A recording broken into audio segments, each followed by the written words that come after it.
Saya dah 15 tahun kanser. Pada umur 49 tahun. Okay, Kak Ruzia nak tanya, kenapa Akak suka produk Forever Living?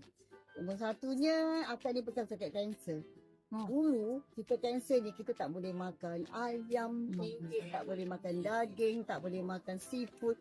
Sebab memang tak elok lah kan. Memang dicegah lah. Macam orang kanser ni, memang tak boleh makan benda-benda macam itu, macam gula. Tapi bila jumpa produk Forever ni, aloe vera ni sendiri diperah pakai biji anggur. Biji anggur ni, orang pun tahu biji anggur ni lah anti kanser yang paling baik. Jadi bila saya konsum produk ni selama dah 8 tahun saya minum ni, alhamdulillah saya pun dah bebas kanser. Saya punya dia tak, jadi saya yang benda-benda yang saya tak boleh makan pun saya boleh makan. Alhamdulillah. Sebenarnya dalam hidup kita ni, kesihatan tu nombor satu. Ya. Sekarang ni Akak memang dah bebas kanser terus? Alhamdulillah. Mana tak ada? Bulan 12 tu saya buat mamogram lagi. Memang dah clear.